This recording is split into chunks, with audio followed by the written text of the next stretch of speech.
Hello, నేను మీ CS రావు. భారతదేశంలో emergency పెట్టి 50 సంవత్సరాలు గడిచిపోతుంది. ఆ విషయాన్ని గుర్తు చేస్తూ లోక్సభ స్పీకర్గా రెండోసారి వరుసగా ఎన్నికైనటువంటి ఓం బిర్లా తీర్మానాన్ని ప్రవేశపెట్టారు. అసలు నిజంగా అంత భయంకరమైనదా ఆ ఎమర్జెన్సీ? అసలు ఆ ఎమర్జెన్సీ నిజమా? అసలు అది ద్రోహమా, దేశద్రోహమా? అసలు ఏంటి ఆ ఎమర్జెన్సీలో ఉన్నటువంటి రహస్యాలు అనేది తెలుసుకునేటువంటి ప్రయత్నం చేద్దాం. ప్రస్తుతం మనతోటి సిబిఐ మాజీ డైరెక్టర్ నాగేశ్వరరావు గారు ఉన్నారు. One of the best IPS అంటుంటారు.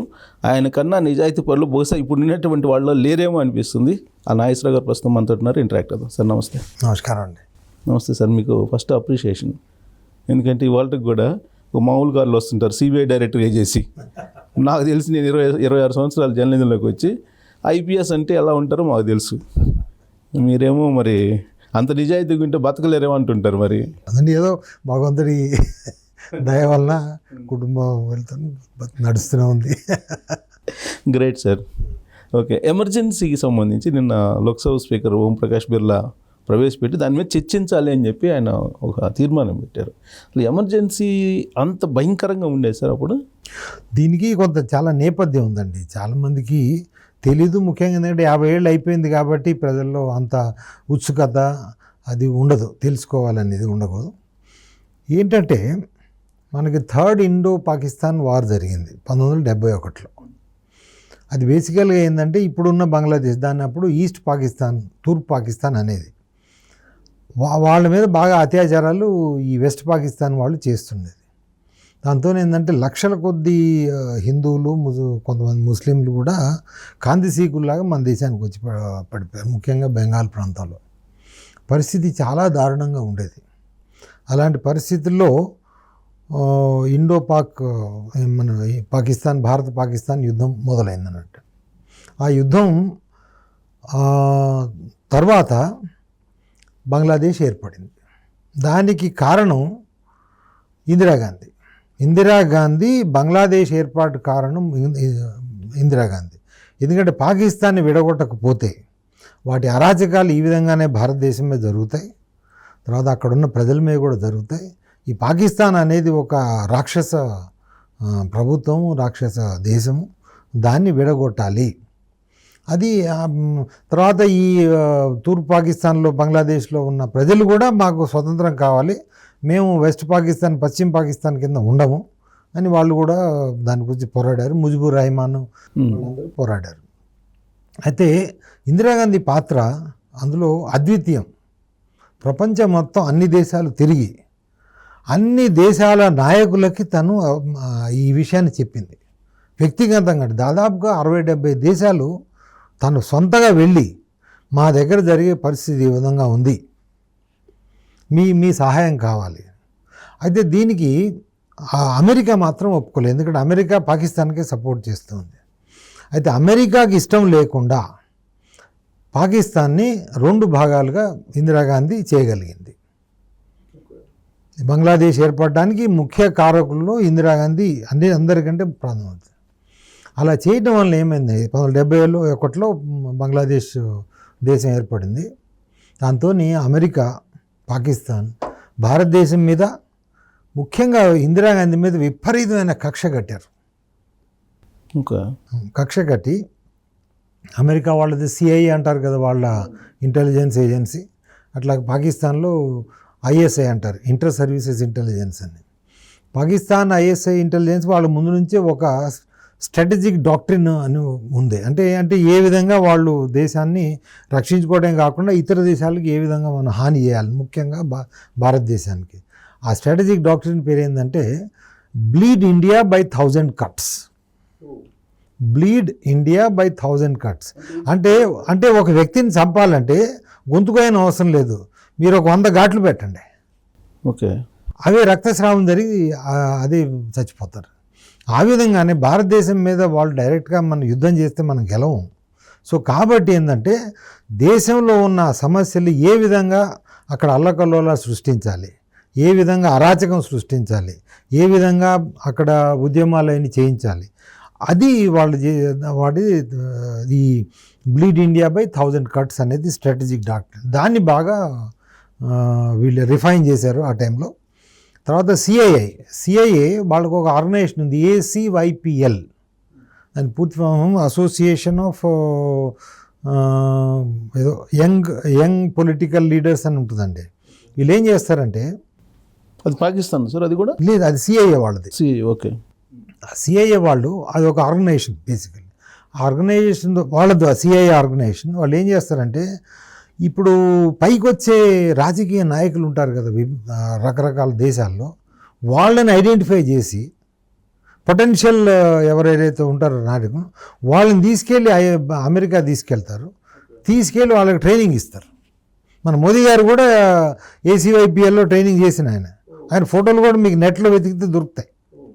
ఈ విధంగా బీజేపీ కానీ అన్ని పార్టీలను తీసుకెళ్తారు, అన్ని పార్టీలు అన్ని దేశాల నుంచి కూడా తీసుకెళ్ళి వాళ్ళకి ట్రైనింగ్ అయినా మోదీ గారు ట్రైనింగ్ గారు ACYPL మోదీ అని కొట్టండి మీరు గూగుల్లో మీకే వచ్చేస్తుంది. మరి ఆయన మీద కూడా కొన్ని రోజులు నిషేధం పెట్టారు అమెరికా వాళ్ళు. అదంతా అదొక పెద్ద డ్రామాలేండి.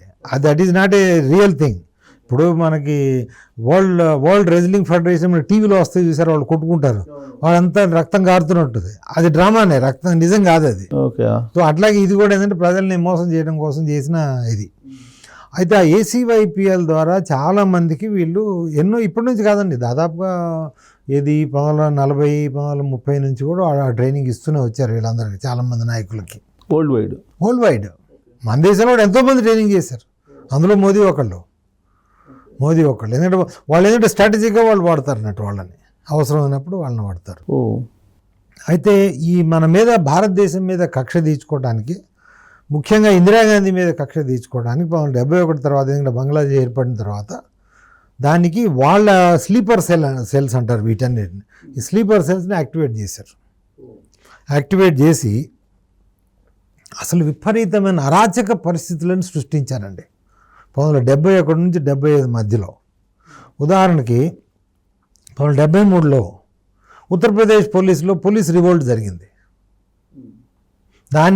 ఆ పోలీస్ రివోల్ట్ని దాన్ని ఆపడం కోసమని ఆర్మీని పిలవాల్సి వచ్చింది. అట్లాగే 1974లో ఆల్ ఇండియా రైల్వే స్ట్రైక్ జరిగింది. దాంతో మొత్తం అసలు దేశం మొత్తం మీద రాకపోకలు, వస్తువుల రవాణా మొత్తం ఆగిపోయింది. అంటే ఒక స్తబ్దత ఏర్పడిపోయింది. దీని అంతటి కారణం వాళ్ళేనండి, ACPI. దానికి జార్జ్ ఫెర్నాండెస్, అంటే వాళ్ళ మనుషులు ఉంటారు కదా ఇక్కడ. George Fernandes was the president of the all India railway men's federation, which is the largest federation in India, railway men's federation.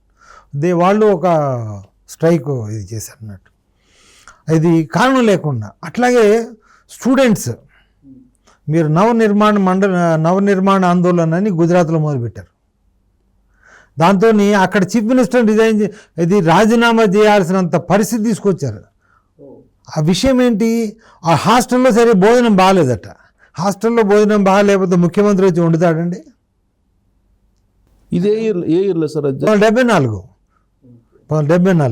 అట్లాగే బీహార్లో విపరీతమైన స్టూడెంట్స్ విద్యార్థుల ఆందోళన. ఇప్పుడు ఈ RSS వాళ్ళది ABVP అని ఉంది కదా, అఖిల భారతీయ. సో వీళ్ళు కూడా అందులో. సో ఈ విధంగా దేశంలో నలుమూలల, ముఖ్యంగా ఉత్తర భారతదేశంలో విపరీతమైన అల్లర్లు సృష్టించటం, అరాచక పరిస్థితులు సృష్టించటం, పోలీసు స్ట్రైక్ చేయించటం, విద్యార్థులు స్ట్రైక్ చేయించటం, ఈ కార్మికుల స్ట్రైక్, ఈ విధంగా చేసి ఒక అతలాకుతలం చేసి పడేశారండి దేశాన్ని. ఎందుకంటే ఇదంతా ఆ పాకిస్తాన్ ISI అండ్ CIA వాళ్ళు చేసింది. అయితే అదే టైంలో జ్యుడిషియరీలో కూడా బాగా యాక్టివిజం మొదలైంది. జ్యుడిషియల్ యాక్టివిజం అనేది ఆ టైంలోనే మొదలైంది. ఇప్పుడు అంటారు కదా judicial activism, it started there. Jagmohan Lal Sinha గారని ఒక జడ్జి ఉండేది అలహాబాద్ హైకోర్టులో, ఉత్తరప్రదేశ్లో. ఇందిరాగాంధీ గారు 1971 ఎలక్షన్లో అక్కడ రాయ్బరేలీ నుంచి పోటీ చేసింది. ఆ రాజనారాయణ్ అని ఒక అతను, Raj Narain was the candidate against Indira Gandhi. తన మీద దాదాపు 3 లక్షలు ఎంతో మెజారిటీతో ఈవిడ గెలిచింది. అతను ఒక కేసు ఫైల్ చేశారు,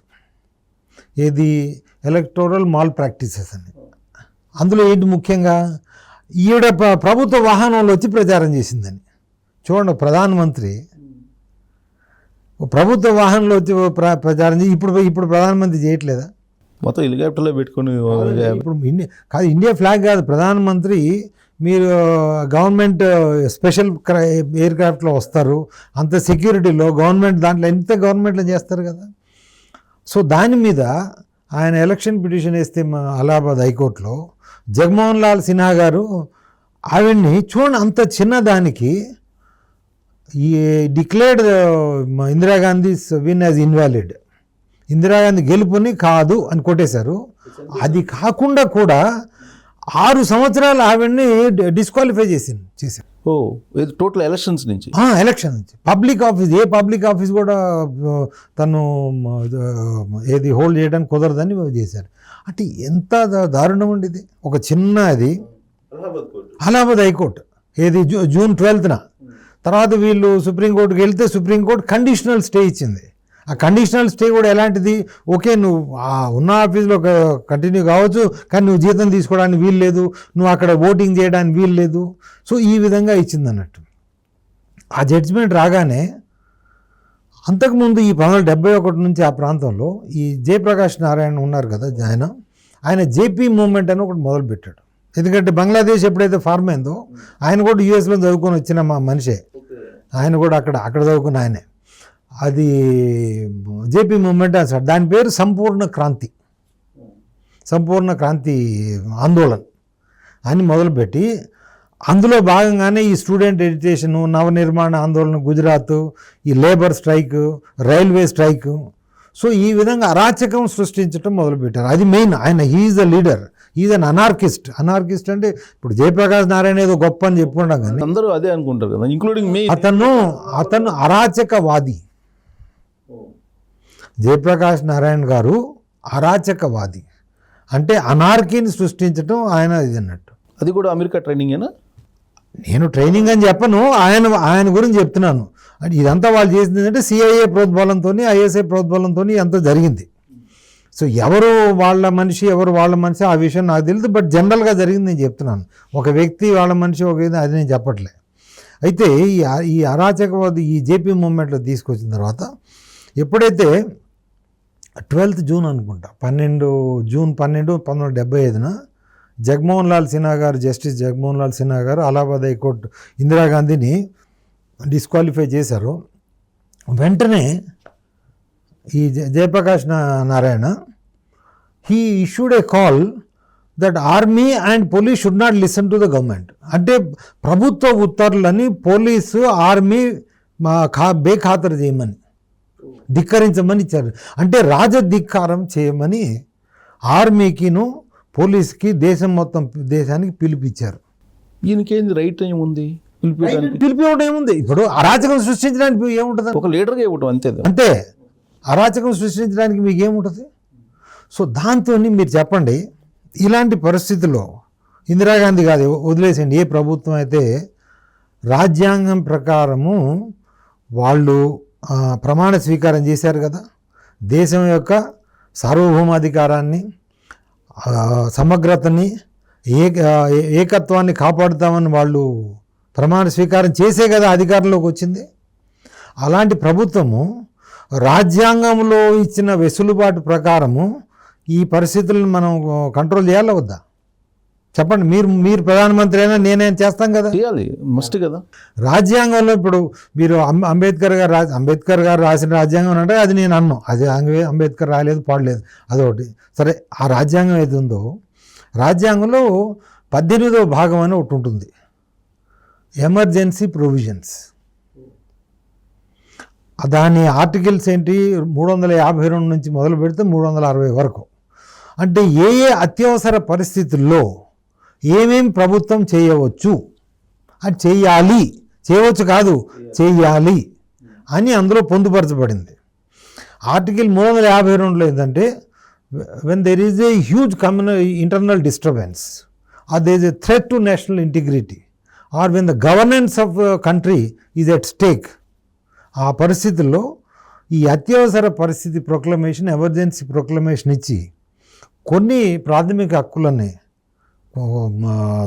తీసేసి, కొన్ని అంటే రైట్ టు లైఫ్ అవన్నీ ఉంటాయి, చేసి పరిస్థితిని మళ్ళీ చక్కబెట్టాలి అని అందులో ప్రభుత్వానికి రాజ్యాంగం ఇచ్చిన నిర్దేశం అది. ఓకే. మరి రాజ్యాంగం ప్రకారం ఎవరైతే ప్రమాణ స్వీకారం చేస్తారో దేశాన్ని రక్షించడం కోసమని ఆ రాజ్యాంగం ఇచ్చిన ఆ వెసులుబాటును వాడాలా వద్దా? ఇందిరాగాంధీ చేసింది అదే. ఓకే. సో తర్వాత మీకు ఉదాహరణకి నేను పోలీస్ ఆఫీసర్ అండి, ఒక జిల్లాలో ఎస్పీగా ఉన్నాను, లేకపోతే కమిషనర్ పోలీస్గా ఉన్నాను, అల్లర్లు మొదలవుతాయి. ఏం చేస్తాం మేము? రకరకాలు లాఠీ చార్జ్ చేస్తారు, కాల్పులు చేస్తారు. ముందు 144 సెక్షన్ వేస్తాం కదా. కర్ఫ్యూ అంటే ఏంటి? ఎవరు బయటికి రాకూడదు, 5 కంటే లోపు 5 కానీ ఎక్కువ కానీ కలవకూడదు. అంటే ఇవన్నీ కూడా ప్రాథమిక హక్కులు తీస్తున్నట్టే కదా. అంటే ఒక ఎస్పీగా నాకు, ఒక కలెక్టర్ ఎస్పీగా, ఒక కమిషనర్ పోలీస్గా నాకున్న అధికారం ప్రధానమంత్రికి ఉండదా? దేశ పరిస్థితి అంత అత్యవసర పరిస్థితి వచ్చినప్పుడు ఇప్పుడు ఎమర్జెన్సీ అనేది ఇట్ ఈజ్ ఎ నేషనల్ 144 అండి. కర్ఫ్యూ ఇంకేం లేదు. సింపుల్, అందరికి అర్థమయ్యే లాంగ్వేజ్ 144. అంటే జాతీయ స్థాయిలో 144 సెక్షన్ వాడటం అంతే. ఎట్లయితే మేము జిల్లాలో ఎస్పీ, కలెక్టర్, తర్వాత కమిషనర్ పోలీస్ వీళ్ళు వాడతారో దేశంలో ప్రధానమంత్రి వాడేది ఇది ఎమర్జెన్సీ. అయితే ఆ టైంలో కొన్ని పరిస్థితులు, కొన్ని అధికారులు తీసేస్తారు, మొత్తం కంట్రోల్ చేశారు. 21 నెలలే వాడిందండి ఇందిరాగాంధీ. 21 నెలల తర్వాత ఎవరు చెప్పకుండానే, ఎవరి ప్రోద్బలం లేకుండానే తనంతట తానే మళ్ళీ ఆ ఎమర్జెన్సీ ప్రొక్లమేషన్ని విత్డ్రా చేసింది.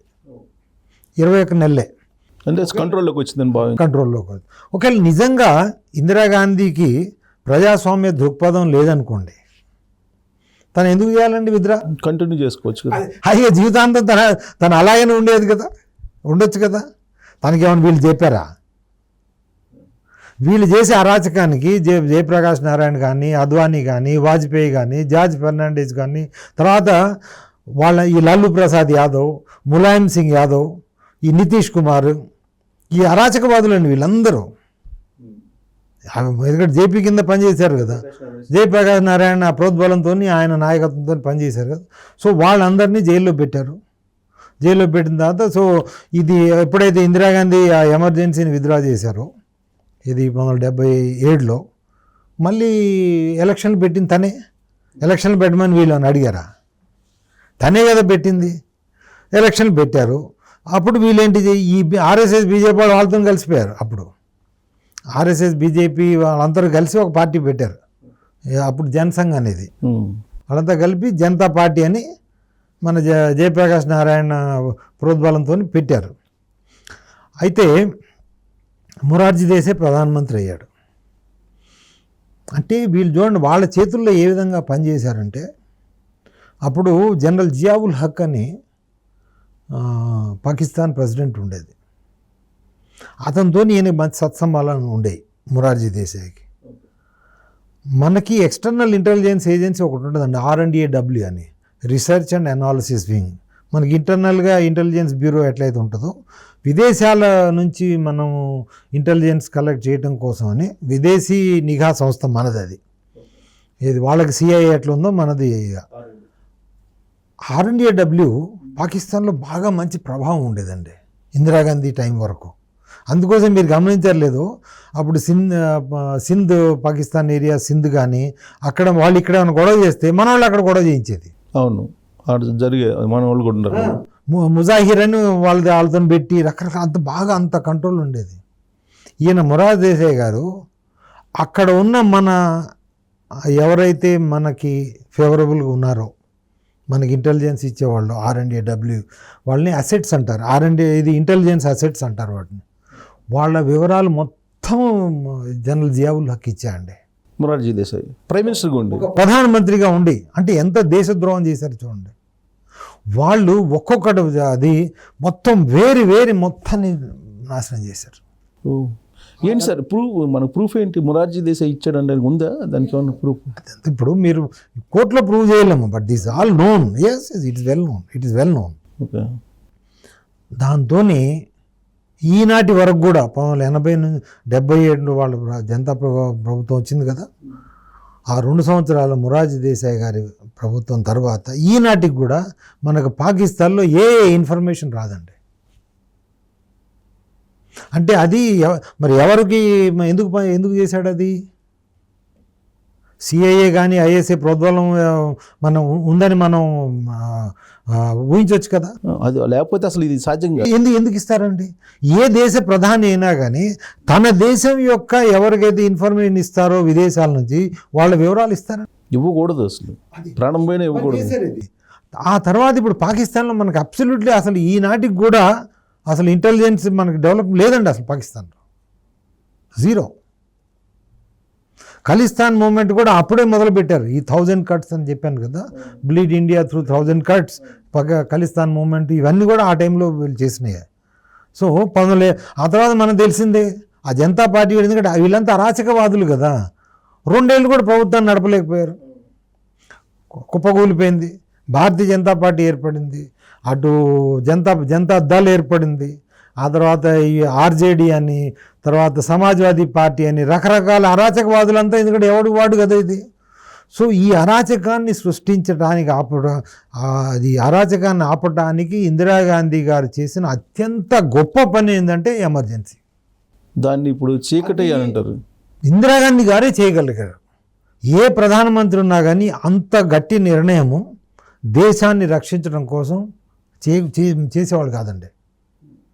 దట్ ఈస్ వై నా ఉద్దేశంలో పౌరుషం ఉన్న ప్రధానమంత్రి భారతదేశానికి ఎవరన్నా ఉన్నారంటే ఇందిరాగాంధీనే, ఈనాటి వరకు కూడా ద గ్రేటెస్ట్ ప్రైమ్ మినిస్టర్ అండి. ఒక సిబిఐ డైరెక్టర్గా మీరు అంత అధ్యయనం చేసిన తర్వాత చెప్తూ ఉంటే అది రైట్ వేలో రైట్ టైంలో చేశారు ఇందిరాగాంధీ అనిపిస్తుంది. కానీ అలాంటి ధైర్యం కలిగినటువంటి ఒక నిర్ణయం తీసుకున్న ఇందిరాగాంధీని ఇవాళకి కూడా వీళ్ళు వీళ్ళు ఎందుకు చేస్తారంటే, ఇప్పుడు వీళ్ళు అధికారంలో రావడం కోసం అని ఇందిరాగాంధీని బదనాం చేయాలి. ఇప్పుడు మనకి ఇంగ్లీష్లో ఒక సామెత ఉంది, మీరు ఒక కుక్కని చంపాలని ముందు దాన్ని చెడ్డ పేరు చేయాలి, తీసుకురావాలంటే ఇదో పిచ్చి కుక్క అని చెప్పాలి, అప్పుడే అందరు దాన్ని చంపుతారు. సో కాబట్టి ఏంటంటే దుష్ప్రచారం చేయాలి. ఈ మొత్తం ఈ జనతా పార్టీ, ఆర్ఎస్ఎస్, బీజేపీ వీళ్ళు చేసిన దుష్ప్రచారమే ఎమర్జెన్సీలో. ఇప్పుడు చాలా పోలీసు తర్వాత దురాఘాతాలు ఎక్కువ అయినాయి, లేకపోతే ప్రభుత్వం దురాఘాతాలు ఎక్కువైనాయి. మీరు చెప్పండి, ఎమర్జెన్సీ ముందు పోలీసు దురాఘాతాలు లేవా? ప్రభుత్వం హై హ్యాండెడ్నెస్ లేదా? ఎమర్జెన్సీ తర్వాత లేదా? ఉన్నాయా లేవా పోలీసు దురాఘాతాలు? ఇప్పటికి కూడా ఉన్నాయి కదా. మరి ప్రభుత్వ దురాఘాతాలు ఉన్నాయా లేవా? మరి అంటే ఎమర్జెన్సీకి ప్రత్యేకంగా ఆ టైంలో ఏదో పోలీస్ చేసింది కాదు కదా. బికాజ్ ఎమర్జెన్సీ ముందు అదే పోలీస్ వ్యవస్థ అదే ఉంది, ప్రభుత్వ వ్యవస్థ అదే ఉంది. ఎమర్జెన్సీ టైంలో కూడా అదే పోలీస్, అదే ప్రభుత్వ వ్యవస్థ. ఎమర్జెన్సీ తర్వాత కూడా అదే ప్రభుత్వ వ్యవస్థ, అదే ఇది. మరి దానికి ప్రత్యేకంగా మీరు చెప్పడం ఎందుకు? ఎందుకంటే వీళ్ళంతా ఈ క్రిస్టియన్లు వీళ్ళు ఎట్టయితే కాల్పనిక అత్యాచార సాహిత్యం తయారు చేస్తారో, ఈ RSS, BJP, Janata party, Janata Dal, Samajwadi party, ఈ జయప్రకాష్ నారాయణ, ఈ గ్రూప్ అంతా వాళ్ళు కాల్పనిక అత్యాచార సాహిత్యం, ఫాల్స్ అట్రాసిటీ లిటరేచర్ అది ఒకటి తయారు చేసి ఎమర్జెన్సీలో అది జరిగింది, ఎమర్జెన్సీ ఇది జరిగింది, ఇది ఒక మనకు నల్ల మచ్చ, ఇది ఒక దేశానికి మచ్చ కాదండి. దేశానికి మంచి ఏదైతే జరిగిందో అది ఎమర్జెన్సీ వల్లనే జరిగింది. లేకపోతే నా ఉద్దేశంలో మన దేశం పూర్తిగా చిన్నాభిన్నం అయిపోయేదేమో. ఇందిరాగాంధీ కనుక ఆ రోజు పరిస్థితిని కనుక అధ్యయనం చేసి చేయకపోతే దేశం చిన్నాభిన్నం అయిపోయేదేమో. అది మొత్తం ఎమర్జెన్సీ లేదు సార్, 22 months పెట్టారు కదా, 21 నెలలు పెట్టిన దాంట్లో అక్కడ కూడా ఎక్కడ కూడా అరాచకం లేదు. అరెస్ట్ చేసినా కానీ, జైల్లో పెట్టినా కానీ కొత్త అల్లుళ్ళని చూసినట్టు చూసేవాళ్ళని అంటారు. నిజమేనా? అద్వానీ, వాజ్పేయి, జార్జ్ ఫెర్నాండెస్ వీళ్ళందరికీ ఏమైనా చేశారండి? బ్రహ్మాండంగా మీరు కొత్త ఏది అరుణం అల్లుడిని తీసుకొచ్చి పెట్టినట్టు చేశారు. ఇందిరాగాంధీ నిజంగా వాళ్ళని చంపాలనుకుంటే ఎంత మాట అండి? నిజంగా ఒక ప్రధానమంత్రి ఒక వ్యక్తిని చంపించాలంటే ఏముంది, జైల్లో పెడితే ఏముంది? కానీ ఏమైనా చేసిందా? మళ్ళీ అందరిని బాగానే చేశారు కదా. మొరార్జీ దేశాయ్, ప్రతి వాళ్ళు, చరణ్ సింగ్, వీళ్ళందరూ అరాచకవాదులు అండి. కానీ ఇప్పటికి కూడా దాన్నే చూపించి హిందూవాదులు అని, అసలు భారతదేశం అంటేనే బీజేపీ అని, బీజేపీ అంటేనే భారతదేశం అని, అసలు దేశభక్తులను తామే అని చెప్పుకుంటుంటారు. అందుకోసం నేను మొన్న 25న 50 ఆ రోజు నాకు అంటే ఒక షార్ట్గా రాశాను నేను. మీరు ట్వీట్ చేశారు? ఆ ట్వీట్ చేశాను. నిన్న ఏదైతే జరిగిందో ఈ రోజు కూడా ట్వీట్ చేశాను. నేను ఖండించానండి స్పీకర్ని.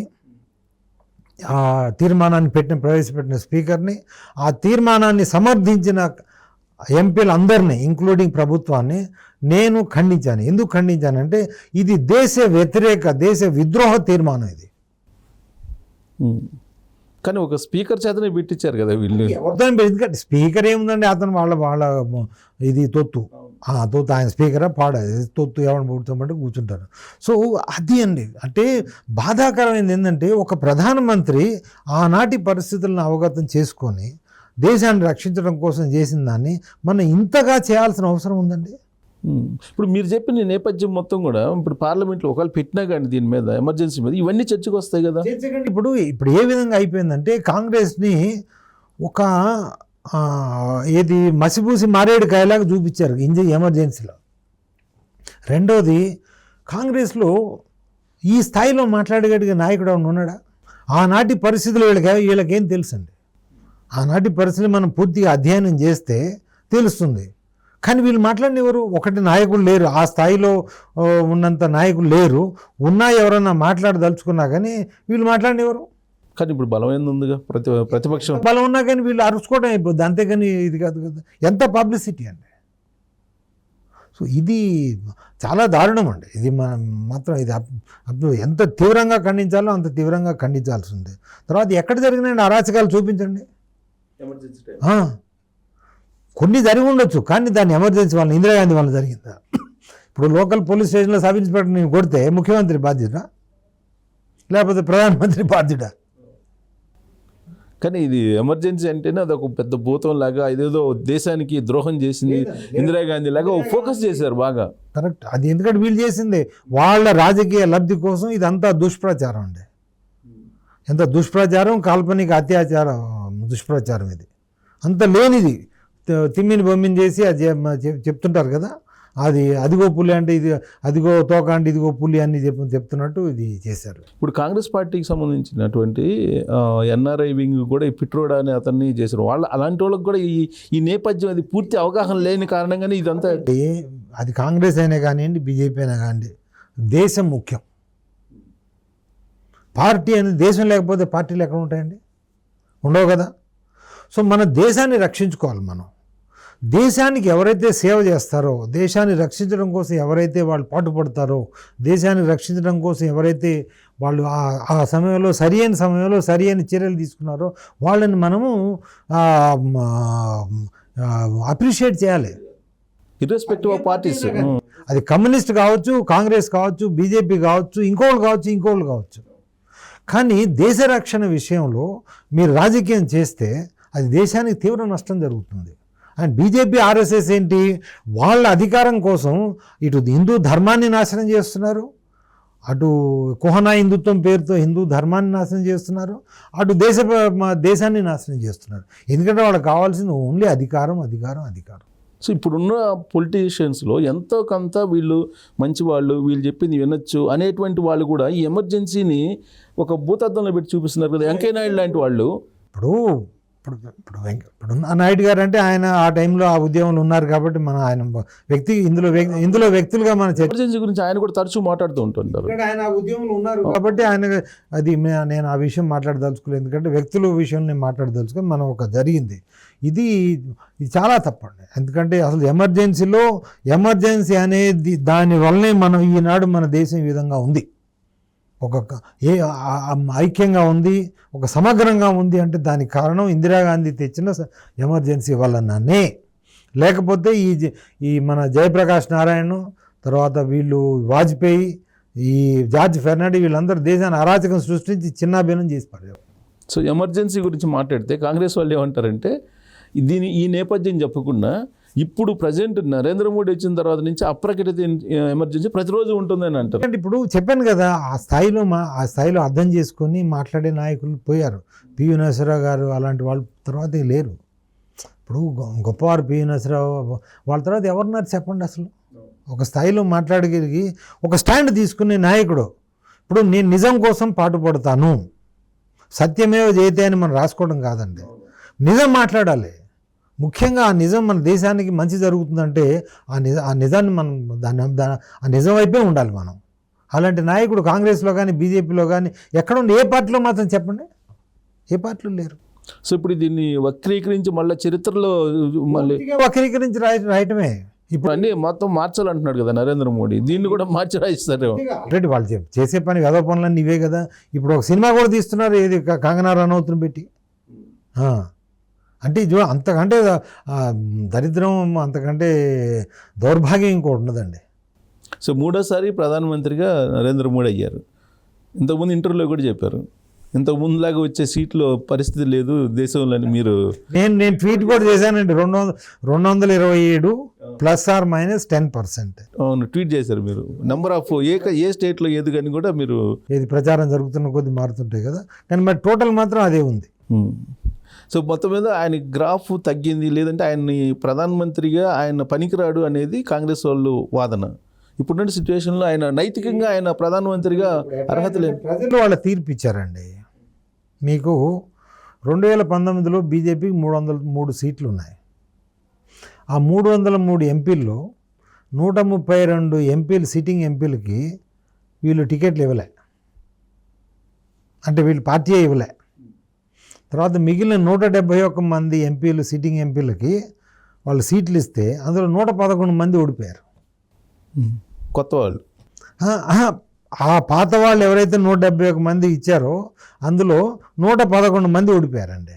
అంటే 111 మంది, ఇటు 132, అంటే 233. అంటే 68% of their sitting MPs were rejected. 68% వాళ్ళ 303 ఎంపీలు 2019లో ఉన్న ఎంపీలని ప్రజలు రిజెక్ట్ చేశారు. తర్వాత మోదీ గారికి వారణాసిలో 4,80,000 మెజారిటీతో పోయినసారి గెలిచారు. ఈసారి 1,50,000 ఎంతో వచ్చింది మెజారిటీ. అది కూడా చివరి నిమిషం మేనేజ్మెంట్ అంటారు కదా, అది లేకపోతే మోదీ గారు ఓడిపోయేవారు. అంటే పరిస్థితి అంత వ్యతిరేకం ఉంది ఆయన మీద. ఏది వారణాసిలోనే 240 దేవాలయాలను వాళ్ళు ధ్వంసం చేశారండి.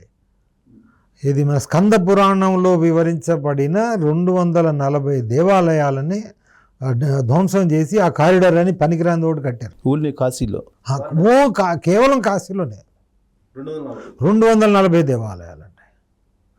అక్షయ వటం అంటారు, అంటే మన ఇది ఉంటుంది అక్షయ వృక్షం అంటారు కదా, అది ఎప్పటి నుంచి ఎన్ని వేల సంవత్సరాలు, ఆ చెట్టుని కూడా తీసిపడేది. దాని ఎన్నో వీడియోలు ఉన్నాయి దాని గురించి. సో దాంతో కల్పవృక్షం అని అంటారు దాన్ని. వాటి మొత్తం దాన్ని తీసేశారు.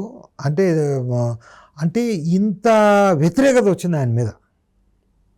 అయినా కానీ ఆ చివరి నిమిషం మేనేజ్మెంట్తో ఏదో గెలిచి, సో నైతికంగా ఓడిపోయినట్టు. తర్వాత అయోధ్యలో లల్లు సింగ్ అని ఉన్నారు.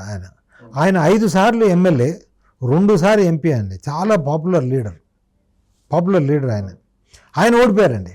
అవును, అక్కడ కాంగ్రెస్ గెలిచినట్టు కదా, అక్కడ సమాజ్వాదీ పార్టీ అనుకుంటా. అదే బీజేపీ అయితే గెలవలే. ఎందుకు ఓడిపోయారు కారణం ఏంటంటే, మీరు రామాయణంలో ఉల్లేఖించబడిన ఎన్నో దేవాలయాలు, స్వయాన రాముల వారు స్థాపించిన జటాయు మందిరం, సీతమ్మ వారు స్థాపించిన సీతాకి రసోయి, అంటే సీతమ్మ వారు వండిన స్థలము, ఇలాంటివన్నీ చాలా పవిత్ర స్థలాలని వీళ్ళు మొత్తం ధ్వంసం చేశారు ఈ అయోధ్యలో. బాలరాముడి ప్రతిష్ఠ కోసం కాదు, ఈ గుడి కట్టాలని. ఆ తర్వాత ఎన్ని రకాలుగా మీరు అవినీతి చేయాలో అని చేశారు వాళ్ళు. అది భూదందాలు కానీ, లేకపోతే రియల్ ఎస్టేట్ కానీ, ఇది కానీ అన్ని రకాలు. దాంతో ఏంటంటే ప్రజల్లో ఎంతోమంది వాళ్ళు చిన్న చిన్న షాప్ పెట్టుకొని ఏదో వాడి జీవితం గడుపుతుంటారండి.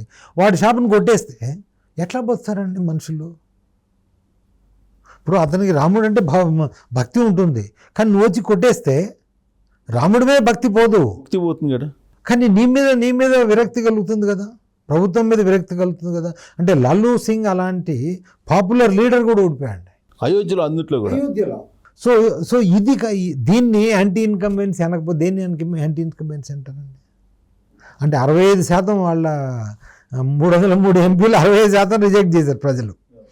మోదీ గారు స్వయాన 4,80,000 మెజారిటీ వచ్చిన వాళ్ళు ఇప్పుడు 1,50,000 అందులో కూడా మేనేజ్మెంట్ వలన వచ్చింది. ఏంటి మేనేజ్మెంట్ అంటే ఏదో చేస్తారుగా మీకు అది ఈవీఎంలా నాకు తెలియదు అది అంటే భారతదేశ వ్యాప్తంగా అదే సో అది తర్వాత అయోధ్యలో ప్రజలు ఇప్పుడు ఎక్కడైతే దేవుడు దేవాలయం కడితే ఆ ప్రజలంతా స్వాగతించాలి కదండి. ఎందుకు ఎప్పుడు స్వాగతిస్తారు? మీరు వాళ్ళకి ఇబ్బంది కాకుండా, వాళ్ళ ఏది ఉపాధిని మీరు తీసేయకుండా, వాళ్ళ ఇళ్ళని ధ్వంసం చేయకుండా ఉంటే అప్పుడు స్వాగతిస్తారు.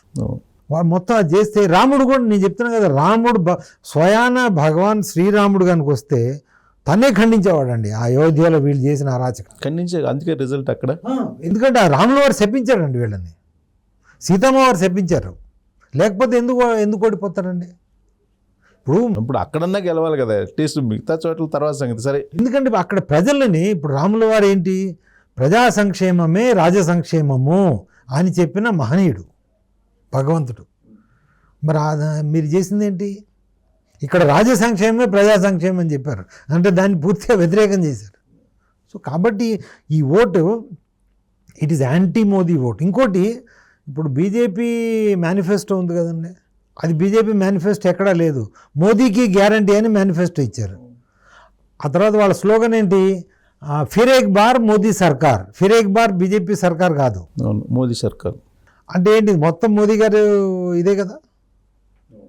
సో ఇది బీజేపీ ప్రభుత్వం కాదు, మోదీ ప్రభుత్వమే. సో కాబట్టి ఏంటంటే మోదీ వ్యతిరేక, ఇది పూర్తిగా మోదీ వ్యతిరేక ఓటే. కాకపోతే అంటే ఏదో మేనేజ్మెంట్ ద్వారా, తర్వాత ఇండియా వాళ్ళు, ఇప్పుడు వాళ్ళని రక్షించింది ఎవరంటే చంద్రబాబు గారు, నితీష్ కుమార్.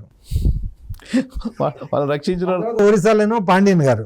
ఎందుకంటే ఆయన అలా వచ్చేటప్పటికి ఏంటంటే ఈ ఒరియా నాన్ ఒరియా ఫీలింగ్ తీసుకొచ్చేసి అక్కడ ఈ ముగ్గురు వల్లనేనండి ఆయన గెలిచింది. సార్ ఇంకోటి కూడా వినిపిస్తుంది ఏంటంటే, ఇది ముందే తెలుసు నరేంద్ర మోడీకి ఓడిపోతారని, అందుకే చంద్రబాబు నాయుడిని బలవంతంగా అరెస్ట్ చేయించి బండి చేయించుకున్నారనేది నాకు తెలీదు. ఎందుకంటే తెలియని విషయాల గురించి మాట్లాడను, అది నాకు తెలీదు.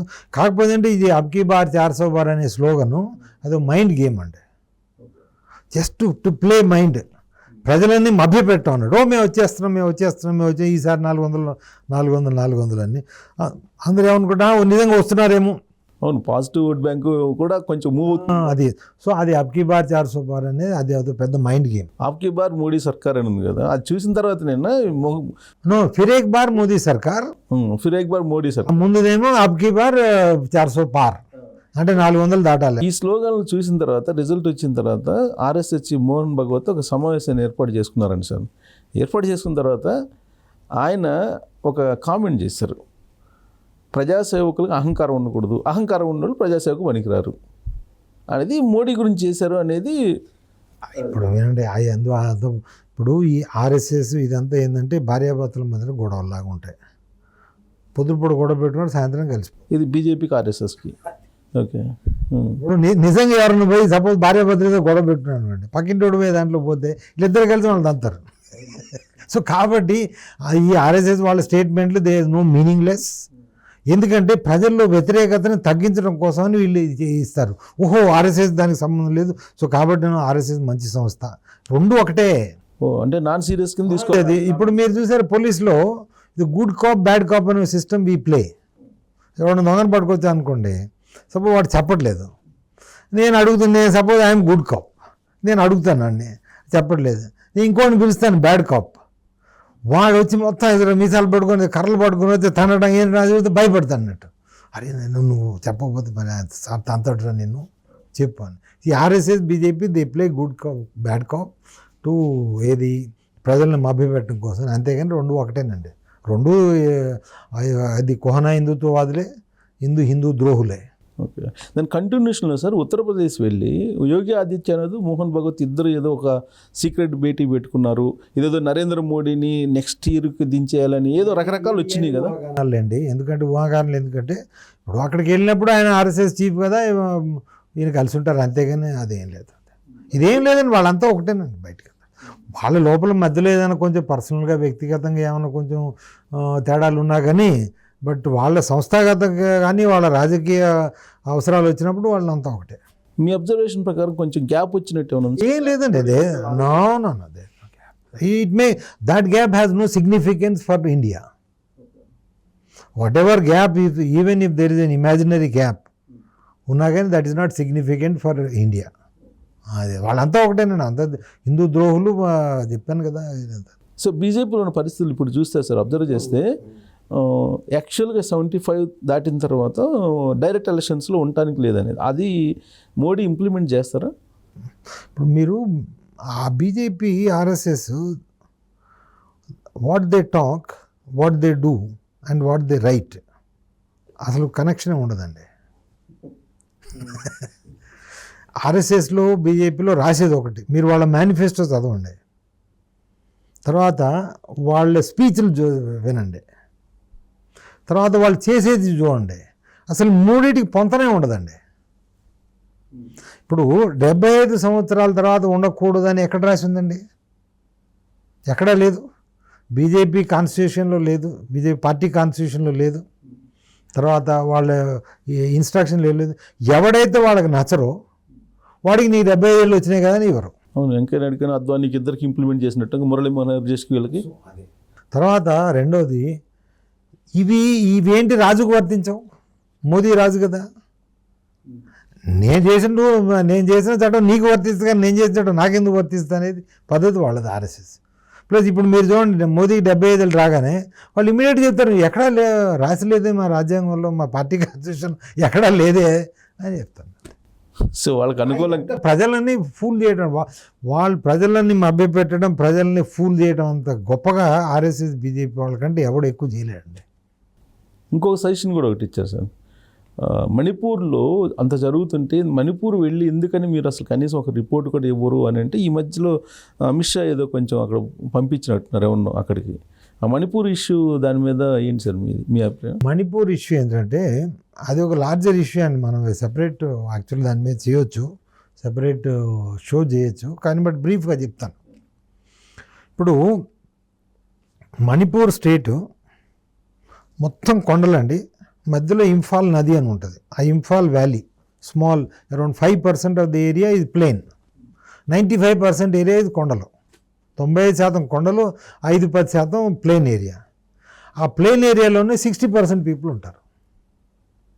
ఆ 60% ప్రజలు వీళ్ళు హిందువులు, వాళ్ళు మీతేయి అంటారు, మీతేయి హిందువులు వాళ్ళంతా అందరూ వైష్ణవులే. ఆ కొండల మీద ఉన్న వాళ్ళందరూ నాగాలు, కుకీ, జో ఇట్లా రకరకాల వీళ్ళు ఉన్నారు. అయితే ఈ Kuki tribes, Kuki, Mizo, Zomi and then వాళ్ళంతా బర్మాలో కూడా ఉంటారు, మిజోరంలో ఉంటారు. తర్వాత ఈ నాగా ట్రైబ్స్ ఏమో నాగాల్యాండ్, తర్వాత కొన్ని జిల్లాల్లో ఉంటారండి. ఈ కొండ జాతులందరినీ వీళ్ళు మత మార్పిడి చేశారు, క్రిస్టియన్లు అందరూ క్రిస్టియన్ అయిపోయారు. మీరు చూడండి, మన సుభాష్ చంద్రబోస్ అప్పుడు మన ఈ ఐఎన్ఏ తీసుకొచ్చినప్పుడు ఈ కుకీలందరూ వాళ్ళు అప్పుడు మత మార్పిడి జరగలే, అది హిందువులుగానో లేకపోతే వాళ్ళ మన దేశీయ మతంలో వాళ్ళంతా ఇందులో చేరారు. మత మార్పిడి జరిగిన తర్వాత ఇప్పుడు వాళ్ళంతా ఏంటంటే మిజోరం, మణిపూర్, తర్వాత ఈ బర్మాలో కొంత ప్రాంతాన్ని కలిపి కుకీ ల్యాండ్ అని సెపరేట్ కంట్రీ చేయడం కోసమని ఇది పెద్ద జరుగుతుందండి. క్రిస్టియన్ కంట్రీ చేయాలి. మొన్న బంగ్లాదేశ్ ప్రైమ్ మినిస్టర్ కూడా స్టేట్మెంట్ ఇష్యూ చేసింది దీనికి వ్యతిరేకంగా. కానీ మోదీ గారు మాట్లాడరు ఈ విషయం మీద. బంగ్లాదేశ్ కూడా మాట్లాడతారు, మన మోదీ గారు కానీ మన బీజేపీ ప్రభుత్వం ఆర్ఎస్ వాళ్ళు ఏం మాట్లాడరు. వాళ్ళు ఏంటంటే ఇప్పుడు వాళ్ళకి మెయిన్ అడ్డంకి ఏమొచ్చిందంటే అక్కడ ఆ ఇంఫాల్ వ్యాలీలో ఉన్న 60% మంది హిందువులు, వాళ్ళని మత మార్పిడి కూడా చేయడానికి కూడా బాగా ప్రయత్నం చేస్తున్నారు. ఆ మత మార్పిడితో పాటు వాళ్ళ మీద అటాక్ చేసి, ఇప్పుడు మీరు అటాక్ చేశారనుకోండి, నువ్వు మతం మారితే వాళ్ళ మీద అటాక్ చేయరు. ఎవడైతే ఇప్పుడు ఆ మిగతా హిందువుల్లో ఎవరెవరైతే మతం మారారో వాళ్ళ మీద వీళ్ళు ఆక్రమణ చేయరు, ఓన్లీ మతం మారని హిందువుల మీదనే చేస్తారు అన్నట్టు. వాళ్ళని కూడా మతం మార్చేస్తే అక్కడ కుకీ ల్యాండ్ అని ఒక స్వతంత్ర దేశంగా తయారు చేసి క్రిస్టియన్ కంట్రీగా చేయాలని సిఐఏ అండ్ అది రోమన్ క్యాథలిక్ చర్చ్ వాళ్ళ ప్లాన్. దీంట్లో కూడా సిఐఏ ఉంది. మరి ఇప్పుడు ఇంకోటి సార్, అసలు నరేంద్ర మోడీయే అక్కడ ఏదో కావాలని అలాంటి సృష్టించాడు అనేది ఒకటి వినిపిస్తుంటుంది. నరేంద్ర మోదీ ఇది వీళ్ళకి చేతగాంతనం అండి అంతే. ప్లస్ ఇంకోటి, మీరు నరేంద్ర మోదీ ఆయన హీ కెనాట్ టేక్ ఎనీ. మీరు ఒక్క యాక్షన్ చెప్పండి, మరి 2002 నుంచి ఈనాటి వరకు, 2002 నుంచి ఆయన 2001 నుంచి 2001 నుంచి ముఖ్యమంత్రి ఉన్నారు కదా 2014 వరకు. 2014 నుంచి ఇప్పటికంటే ఎన్నేళ్ళు అయింది? 2024, దాదాపు 23 సంవత్సరాలు ఆయన ముఖ్యమంత్రి కానీ ప్రధానమంత్రిగా ఉన్నారు. ఒక single action, decisive action like Indira Gandhi are PV Narasimharao. ఇప్పుడు పివి నరసింహరావు డిసైసివ్ యాక్షన్ ఉన్నాయి కదా మరి పంజాబ్లో టెర్రరిజాన్ని పూర్తిగా మనం అది బ్లూ ఆపరేషన్ తీసి పడేసారు కదా, ఆపరేషన్ బ్లూ స్టార్ కదా, అది అంతకుముందు జరిగింది.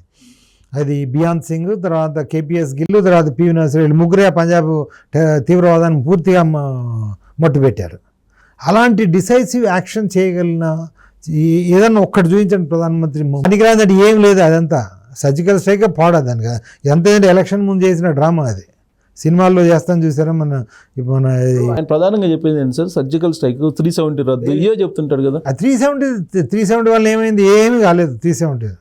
అది కూడా అమిత్ షా వల్ల అయిందండి. Credit should go to Amit Shah for 370, article 370 and CIA. Because Amit Shah అప్పుడే కొత్తగా హోంమంత్రి అయ్యారు, ఆయన వల్లనే జరిగింది. ఎందుకంటే అందుకోసం Amit Shah is a better administrator. Modi గారు ఏంది, ప్రతివాడిని మంచి చేయాలన్నట్టు, అందరూ నేను గొప్ప అని ఇది. కానీ ఆయనకి ఒక డిసైసివ్ యాక్షన్ తీసుకునే కెపాసిటీ లేదండి. ఓకే, గుడి అంటారు చూసారా, అది అంత తప్పిస్తే వేరే ఏం లేదు. He has not taken a single decisive action in national interest so far. Okay sir, స్టేట్కి వచ్చేటప్పటికి ఇంకా ఎస్పెషల్లీ ఆంధ్రప్రదేశ్కి వచ్చేటప్పటికి ఒక చిన్న 10 పాయింట్లు ఉన్నాయి సార్, అది మీ ద్వారా వినాలని ఉంది. ఇప్పుడు జగన్మోహన్ రెడ్డి, నరేంద్ర మోడీ వీళ్ళిద్దరిని వేరు చూసి చూడలేనటువంటి పరిస్థితి ఉంది, ఇది అందరికీ తెలిసింది. ఇప్పుడు సరే ప్రభుత్వం మారింది, అట్లీస్ట్ ఇప్పటికైనా జగన్మోహన్ రెడ్డి అరెస్ట్ అయ్యే అవకాశం ఉందా? చాలా మనకు తెలియదండి, మనకి ఎట్లా చెప్తే, ఎందుకంటే ఆయన ఇంతకుముందు అరెస్ట్ అయ్యి జైల్లో ఉన్నారు. ఆ కేసుల్లో కోర్టు నిర్ణయం చేయాలి కదా, ట్రయల్ అయిపోయిన తర్వాత ఏమవుద్దో తెలియాలి. మరి మనం ఎలా చెప్తాం? కోర్టు అసలు కదలనీయట్లేదు కదా నరేంద్ర మోడీ అనేది, పబ్లిక్ నమ్ముతున్నారు. అది నిజమే, అందులో తప్పే ఉంది. అది మరి వాళ్ళ రాజకీయం కోసం, అది ఎందుకంటే కేసులు ఇన్నేళ్ళ తర్వాత కూడా అసలు ట్రయలే జరగట్లేదంటే. మరి ఇప్పుడు అక్కడ లిక్కరు, శాండు, ల్యాండు చాలా స్కామ్లు ఉన్నాయి. ఇప్పుడు అన్నిటి నుంచి మరి ప్రస్తుత ప్రభుత్వం దానికి మరి వాళ్ళు ఏం చేస్తారో వాళ్ళు ఆలోచించాలి కదా, మనం చెప్పేదే ఉంది. అంటే సెంట్రల్ గవర్నమెంట్ ఇన్ఫ్లుయెన్స్ ఉంది కాబట్టి ఏమి చేయలేరు అనేది ఒక అభిప్రాయం సార్. కావచ్చు అండి, ఎందుకు ఇంటర్నల్గా అంతర్గతంగా మరి ఏమున్నాయో మనకేం తెలుసు చెప్పండి. ఇప్పుడు ఏదైనా ఒకటి చేయడానికి ఏంటంటే మనం చేయాలి అనేది మన నిర్ణయాత్మకంగా ఏదైనా చేయగలిగితే అప్పుడు జరుగుతాయి. ఏదో మామూలుగా ఏదో చూసి చూడనట్టుగా ఉంటే ఏ పని జరగదు కదా. అంటే నరేంద్ర మోడీ గురించి బాగా మీకు కొంచెం అవగాహన ఉంది కాబట్టి, నరేంద్ర మోడీ మెంటాలిటీని చూస్తే ఇప్పటికి కూడా ఓడిపోయిన తర్వాత కూడా జగన్మోహన్ రెడ్డికి సపోర్ట్ ఎవరి మీద తీసుకురండి మీరు. ఇప్పుడు వాళ్ళు ఓన్లీ స్పీచ్లో మాట్లాడటమే, ఏది కాంగ్రెస్ వాళ్ళు ఇంత దోచుకున్నారు, కాంగ్రెస్ ఇంత తిన్నారు, లేకపోతే డిఎంకే వాళ్ళు ఇంత తిన్నారు. ఇప్పుడు డిఎంకే వాళ్ళు ఉదాహరణకి మీరు ఆ 2G స్కామ్ అవన్నీ చూసి, 2G స్కామ్, కామన్వెల్త్ అని, అప్పుడు బొగ్గు స్కామ్ అని చాలా చెప్పండి. ఒకళ్ళన్నా కన్విక్ట్ అయ్యారా? వాళ్ళు ఫైనల్ కాలేదు. ఇప్పుడు కాదు, కోర్టు అక్విట్ చేసింది, నిర్దోషాన్ని డిక్లేర్ చేసింది. ఎవరు? ఈ కనిమౌళి వీళ్ళందరూ.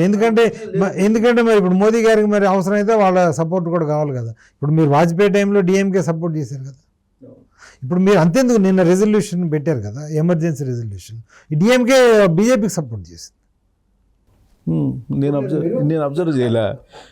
అంటే ఇండియా కూటమిలో ఉంది కదా, అది ప్రధాన భాగస్వామి పక్షం కదా. ఎట్లా ఉందంటే పెళ్ళి ఒకరితో చేసుకోవడం, ఇంకొకరితో ఉండటం అన్నట్టు. అది నేను అబ్జర్వ్ చేయలేదు యాక్చువల్గా. ఏ పార్టీలు సపోర్ట్ చేసినాయని, తృణమూల్ కాంగ్రెస్ ఏమో వాళ్ళు ఎన్నికే సపోర్ట్ చేశారు. సరే, అవి రెండు దూరంగా ఉంది కాబట్టి సరే ఆ అంశాల వారికి తీసుకుందాం అనుకున్నాం. అంటే ఇప్పుడు కాబట్టి ఏంటంటే ఏం జరగదండి. మీరు ఏదో ఇదంతా ముందు స్పీచ్లే చెప్పాను కదా, వాళ్ళు రాసేది ఒకటి, మాట్లాడేది ఒకటి, చేసేది ఒకటి, ఈ మూడింటికి పొంతన ఉండదు వీళ్ళది. అది సో కాబట్టి ఆంధ్రప్రదేశ్ ప్రజలు ఏమి అనుకున్నారో మ్యాండేటరీ ఇవ్వడానికి ఏది కారణం ఉన్నా చంద్రబాబు నాయుడు గారు చేసే పరిస్థితి ఉందా? నరేంద్ర మోడీ కాదని వాళ్ళ ఆయన కూడా చూసుకుంటారు కదా ఏ విధంగా చేయాలి ఏంటి. ఎందుకంటే చంద్రబాబు గారికి ఉన్నంత అనుభవం ఎవరికి లేదు. ఇప్పుడు మన ముఖ్యమంత్రుల్లో దాదాపుగా ఎన్ని ఏళ్ళు అండి, 16 ఏళ్ళు 17 ఏళ్ళు ముఖ్యమంత్రి ఉన్నారు కదా, అంత అనుభవం ఎంతమందికి ఉందండి? ప్లస్ ఆయనకి బాగా తెలుసు అంటే ఏది చేస్తే మన కరెక్ట్గా ఉంటుంది, ప్రజాహితంగా ఏం చేయొచ్చు, రాష్ట్రహితంలో ఏం చేయొచ్చు, తర్వాత రాజకీయంగా ఎట్లా ఉంటుంది అన్నీ ఆయన చాలా తెలియగలడు కదా. తెలియగలడు, సమర్థుడు, ఎక్స్పీరియన్స్ సార్. కానీ ఇప్పుడు రిషికొండ లాంటిది బయటకు వచ్చి పబ్లిక్ అందరు చర్చించుకుంటున్నప్పుడు కూడా ఒక చిన్న యాక్షన్ కూడా కనిపించట్లేదు. వాళ్ళకి పబ్లిక్ మ్యాండేటరీ ఇచ్చారు కదా. వచ్చింది ప్రభుత్వం వచ్చి కూడా నెల కూడా కాలేదండి. చేస్తారు కానీ అక్కడ నరేంద్ర మోడీ ఆదుకుంటాడు ఇతన్ని అనేది కదా మనం చెప్పలేం కదా. ఎందుకంటే ఆయనంతా చూసుకునేది ఆయన రాజకీయం అంత తప్పిస్తే దేశం కాదు. దేశం హిందీలో మంచి సామెత ఉంది, దేశ్ బాడమే జాయని. అంటే దేశం వరదలో కొట్టుపోయిన నాకేముంది, నాకు కావాల్సిన అధికారం నా కుర్చీ. కాబట్టి ఇప్పుడు ఈయనతో అవసరం లేదు కదా కుర్చీ కావాలంటే. చెప్పలేము ఎందుకంటే రాజ్యసభలో కావాలి, అది చెప్పలేం కదా. ఇప్పుడు పరిస్థితులు ఎప్పుడెప్పుడు మారుతాయో తెలియదు. ఇప్పుడు ఎన్నాళ్ళు ఎన్డీఏ ఉంటుంది, అది 5 ఏళ్ళు ఉంటుందా, మధ్యలో ఏమన్నా మార్పులు వస్తాయా, అవి కూడా మనం చెప్పలేం కదా. అది చెప్పలేం ఎందుకంటే రాజకీయం అనేది వెరీ డైనమిక్ థింగ్ అండి. ఎప్పుడు ఏ క్షణంలో ఏ విధంగా ఎటు మారుతాయో మనకు తెలియదు కదా. తెలంగాణలో కూడా అదే పరిస్థితి సార్. ఇప్పుడు ఆల్రెడీ ఫోన్ ట్యాపింగ్ ఒకటి ఫైనల్కి వచ్చింది. ఆ తర్వాత ఎలక్ట్రిసిటీ సంబంధించి ఏదో నరసింహారెడ్డి కమిషన్ ఒకటి వేశారు. అలాగే ఇక్కడ కాళేశ్వరం వేశారు. ఇక్కడ ఏదో జరిగిపోతుంది అనుకుంటున్నారు. అది కూడా అంతేనా? అది పూర్తిగా నేను స్టడీ చేయలేదండి. ఆ విషయాలు స్టడీ చేయలేదు. సో అసలు ఈ ఊరికే పబ్లిక్ని ఓవరాల్గా మభ్య పెడుతున్నారంటారు. ఇప్పుడు ఏ విషయమైనా కానీ ఇప్పుడు రాజకీయ నాయకుడు కావాల్సింది ఏంటండి, అతను ఇతర తన ప్రతిపక్షంలో ఉన్నాడు జైలు పోవడం కాదు తనకు కావాల్సింది. ప్రతిపక్షంలో ఉన్నవాడికి అధికారం రాకూడదు, అధికారం నా చేతిలో ఉండాలి అంతే. అతను జైలుకి పంపించడం ఈయన ఉద్దేశం కాదు. అతన్ని ఏ విధంగా అధికారంలోకి రానియకుండా ఉంటే నేను అధికారంలో ఉంటాను అనేది వాళ్ళ ఉద్దేశం. అంతేగాని రూల్ ఆఫ్ లా ఇంప్లిమెంట్ చేయాలి కదా. దేశం మొత్తం ఇదే. అది మీరు కేంద్ర ప్రభుత్వంలో కానీ లేకపోతే ఇంక వేరే రాష్ట్ర ప్రభుత్వంలో కానీ ఇదే అన్నట్టు. సో కాబట్టి రూల్ ఆఫ్ లా ఇది వాళ్ళకి పెద్ద కన్సర్న్ ఉండదు. సో లోక్సభలో మీరు చూస్తే సార్ నిన్న రాహుల్ గాంధీ మూవ్మెంట్ అవన్నీ చూస్తున్నారు కదా, స్పీకరు దగ్గర రావటం అవన్నీ చూస్తే కొంచెం కాంగ్రెస్ పార్టీ తరపు నుంచి కొంచెం బలమైన నాయకుడికి ఎదిగేలా కనిపిస్తున్నాడా? నేను యాక్చువల్లీ చూడలేదు, అది నేను చూడలేదు. అంటే ఎమర్జెన్సీ విషయంలో కానీ వీటన్నిటిలో కూడా ఎమర్జెన్సీ విషయంలో యాక్చువల్లీ వాళ్ళు వాస్తవాలని ఇప్పుడు చెప్పే అన్ని అవాస్తవాలు అబద్ధాలండి. కాంగ్రెస్ పార్టీ వాస్తవాలని ప్రజల్లోకి తీసుకెళ్ళాలి. ఆనాటి వాస్తవాలు ఇవి. ప్రజాస్వామ్యంలో ప్రజలే దేవుళ్ళు, కానీ ప్రజలకి వాస్తవాలు చెప్తేనే కదా వాళ్ళు దేవుళ్ళు అయ్యేది. మీరు ఇప్పుడు చెప్పేదాకా కూడా అసలు ఎమర్జెన్సీ అనేది ఒక పెద్ద తప్పు అనే భావన ఇప్పుడు తప్పే. కానీ ఇప్పుడు 144 కర్ఫ్యూ ఆర్డర్ ఇస్తే తప్ప లేదు కదా. ఆ రోజు ఉన్న సిచ్యువేషన్ ప్రకారం ఈనాడు ఇక్కడ అలలు జరిగితే ఈనాడు కమిషనర్ 144 ఆర్డర్ ఇస్తారు, తప్పు కాదు కదా. మరి తప్పు కానప్పుడు మరి ప్రధానమంత్రి ఎమర్జెన్సీ డిక్లేర్ చేస్తే తప్పెలా అవుద్ది? ఎందుకంటే ఇది చట్టంలో ఉంది, అది రాజ్యాంగంలో ఉంది. రాజ్యాంగబద్ధంగానే చేశారు కదా, అవసరాన్ని బట్టే చేశారు కదా. అది కూడా కొంత లిమిటెడ్ పర్పస్ 21 నెలలకే చేశారు కదా. సో ఈ విషయాలని కాంగ్రెస్ పార్టీ వాళ్ళు బయటికి తీసుకురావాలి, ప్రజలకు వాస్తవాలు. ఎందుకంటే ప్రజలకు మనం చెప్పకపోతే, నాయకులైన వాళ్ళు ఇంటలెక్చువల్స్ అయిన వాళ్ళు ప్రజలకు చెప్పకపోతే ఎవరు చెప్తారండి? ఇప్పుడు రాజకీయ నాయకులు వాళ్ళు రెగ్యులర్. మీరు మొత్తం ఎక్స్ప్లెయిన్ చేసేదాకా నాకు కూడా తప్పు చేసినట్టుంది. ఇందిరాగాంధీ ఏదో తప్పు జరిగి ఉంది ఆ రోజు, వీళ్ళందరూ చెప్తున్నారు కదా, ఎప్పుడు దాదాపు కొన్ని దశాబ్దాలుగా చెప్తున్నారు కదా అనుకున్నాం. సో మామూలు వాళ్ళు అనుకోవటంలో పెద్ద ఆశ్చర్యం ఉంది. ఎందుకంటే వాళ్ళకి ఏదైతే చదువుతారో ఏదైతే వింటారో అదే మాట్లాడుకుంటారు. సో మనం చెప్పాలి, అది మన బాధ్యత. సో ఇదికంతా కాంగ్రెస్ పార్టీ వైఫల్యం కింద లెక్కేసుకోవాలి. ఈ లెక్కన అనకూడదు. వాళ్ళు ఏంటంటే వాళ్ళు ఆ విషయం మీద దృష్టి పెట్టాలండి. ఎందుకంటే వాళ్ళ మీద జరిగే దుష్ప్రచారం ఏదైతే ఉందో ఆ దుష్ప్రచారం ఆపాలి. ఇప్పుడు ప్రజలు ఎట్లా ఆపుతారు దుష్ప్రచారం? మీరు ఒక చోట చీకటి ఉందనుకోండి, ఆ చీకటిని పోగొట్టాలంటే మనం వెలుగు తీసుకెళ్ళాలి. అక్కడ ఒక దీపమో ఏదైనా పెడితే ఆ చీకటి పోద్ది, అంతే కదా. ఈ అబద్ధాలు అనేవి కూడా నిజం. అబద్ధాలు పోగొట్టాలంటే నిజం చెప్పాలి. సో నిజం చెప్పాలంటే ఆ నిజం అబద్ధం చెప్పే వాళ్ళది నోరు ఎక్కువగా ఉంది కదా. ఇప్పుడు నిజం చెప్పడానికి మీ నిజాయితీ ఉండాలి, అబద్ధాలు చెప్పడానికి ధైర్యం ఉండాలి. సో బీజేపీ వాళ్ళకి బాగా ధైర్యవంతులు. ఆర్ఎస్ఎస్ కాదు బీజేపీ వాళ్ళు బాగా ధైర్యవంతులు, వాళ్ళు చెప్పే అన్ని అబద్ధాలే. సో వీళ్ళు కాంగ్రెస్ వాళ్ళు ఏంటంటే నిజాయితీతో వాళ్ళు, కాంగ్రెస్ కానీ ఏ పార్టీ అయినా కానీ నిజాయితీతో మాట్లాడగలగాలి.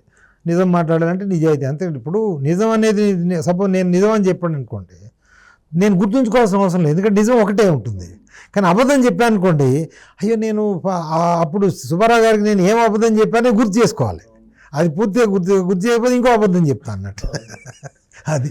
సో నిజం అనేది ఒకటే ఉంటుంది, ఆ నిజాన్ని మనం మాట్లాడటానికి ప్రయత్నం చేయాలి. ఎందుకంటే సత్యమేవ జయతే అనేది మన జాతీయ ఉద్దేశం.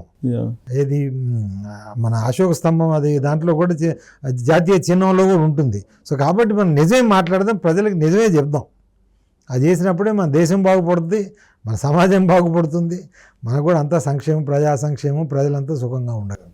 Right. Thank you very much Nageswararao గారు. థ్యాంక్స్. Thank you.